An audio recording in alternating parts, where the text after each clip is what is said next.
Hello, students. Welcome back to the maths class. But I am back here for you with my new video of chapter number 9.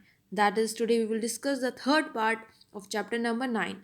In the previous two videos, I have explained you about time, weeks, days, years, months, the day's name, the month's name, everything I have told you. I have shown you a time chart also in which the time is divided into years, years into months, months into weeks, weeks into days, days into hours, hours into minutes, and finally minutes into seconds.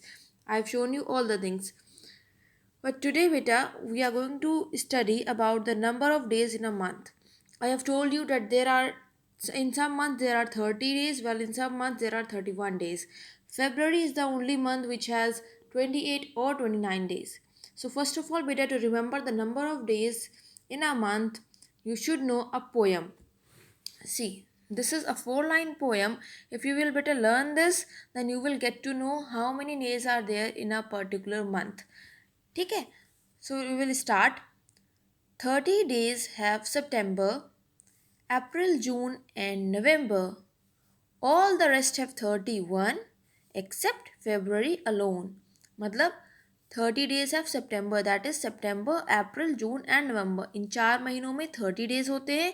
All the rest बाकी जितने बचे उसमें 31 days होते हैं except February alone. और February को हम अकेला रखते हैं, मतलब February को अलग मान के बाकी जितने मंथ होते हैं उनमें 31 डेज होते हैं. और ये 4 महीने जो है सितंबर, अप्रैल, जून एंड नवंबर, इसमें 30 डेज होते हैं. But I will provide you this poem in the form of activity also so that you can learn it. ठीक है. Now I have told you that February is the only month which has 28 और 29 days. ठीक है. As you know that in a normal year there are 365 days. ठीक है. In a normal year, you know, 1 year equals to 365 days. But when there is a leap year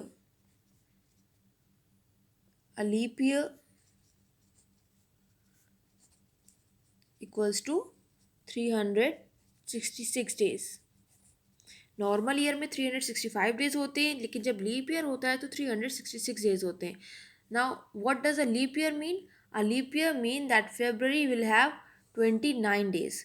एक normal year में Feb में 28 days होते हैं, जबकि एक leap year में फेब्रवरी में 29 डेज होते हैं. ठीक है. Due to this one extra day that year is called a leap year.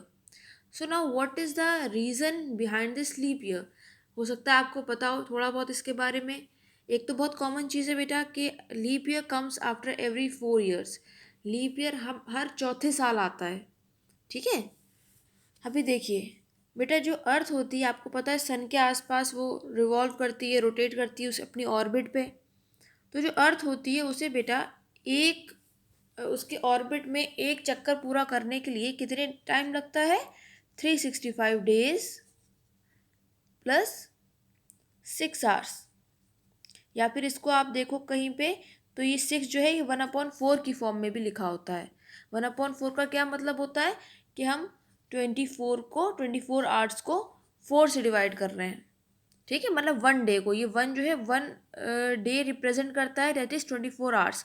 अब हम 4 के लिए अगर टेबल पढ़ेंगे तो 4 6 होता है ना 24, दैट इज़ 6 आवर्स. तो इसलिए मैंने इस फॉर्म में नहीं लिखा है क्योंकि अभी आपने डिवाइड के सम्स नहीं पढ़े हैं बेटा, तो आप इसे ऐसे ही समझिए अभी.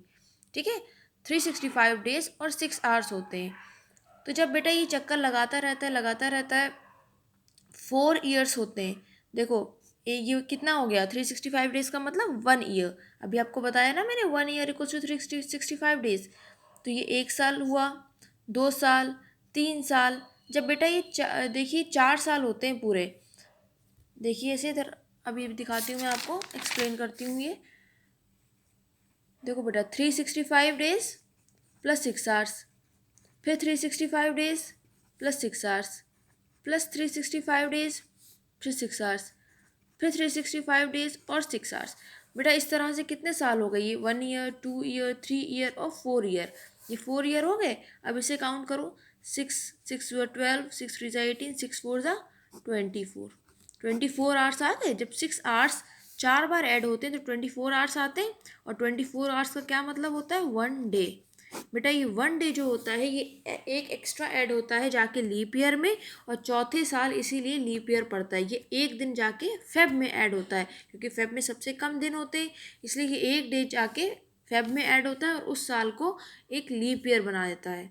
ठीक है, तो that is the reason why February has 29 days, why it is called a leap year.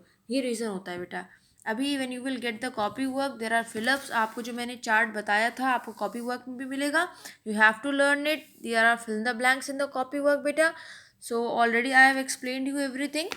ठीक है, so you have to learn that table and I will provide you the poem in the form of activity also. So thank you.